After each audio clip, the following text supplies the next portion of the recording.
আরেকটি জিনিস জানতে পারি, wealth that no one can take from you, আপনার কাছ থেকে সম্পদ সব নিয়ে যাবে, চুরি করে নিয়ে যাবে, আপনার টাকা পয়সা, কিন্তু আপনার যদি লার্নিং স্টেজ থাকে আপনাকে কেউ নিতে পারবে না। তাহলে বলেন আপনার কাছে দামি কোনটা, লার্নিং না মানি? লার্নিং। লার্নিং একটা ছোট্ট একটা এক্সাম্পল আছে, আমি নেক্সট দিব, তারপর কিছু বলে রাখি।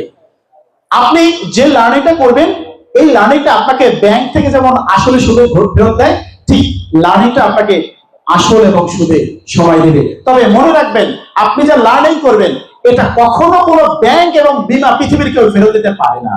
তাহলে আমাকে লার্নিং হচ্ছে গ্রেট অ্যাচিভমেন্ট। সুতরাং সবার দরকার হচ্ছে লার্নিং স্টেজে। ইউর প্রফেশনাল গ্রোথ, আপনার কর্মদক্ষতা কতটুকু বৃদ্ধি করে সেটা আপনি জানতে পারবেন লার্নিং এর মাধ্যমে। আমি আরেকটা ছোট্ট এক্সাম্পল দিই। এখানে হাজার কোটি টাকা ইনভেস্ট করা হোটেল রয়েছে, আমাদের প্রত্যেকেই আমরা জব চাই।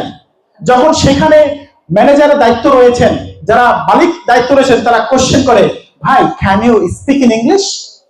So sir, can you mail or excel? So why you want to job? কেন আপনি জব চান বলেন তো? you have no idea, you have no skill, তাহলে আপনি কেন জব চাচ্ছেন? আপনি কি দক্ষতা নিয়ে জব চাচ্ছেন বলেন? কিন্তু দিন শেষে বালিশে মাথা যখন রাখি তখন বলি I need a good job. I know that a good job provide better salaries, but when and why?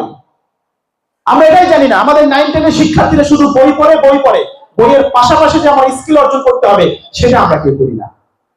আমাকে যদি বলা হয় 5 মিনিট ইংলিশে কথা বলেন, এখানে ফরেনার আসে, পিছন থেকে দৌড়ে ভেগে যাবে আমাদের শিক্ষার্থীরা। তাহলে আমাদের কি করা উচিত? সেই লার্নিং করা উচিত এবং সেই লার্নিং এ ইনভেস্ট করা উচিত।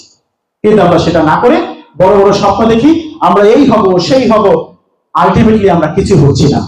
তাহলে আমাদের প্রথম ফার্স্ট আর প্রায়োরিটি হচ্ছে আমাদেরকে গ্রোথ যদি করতে হয়, পটেনশিয়াল করতে হয়, তাহলে আমাদেরকে লার্নিং এর সময় দিতে হবে।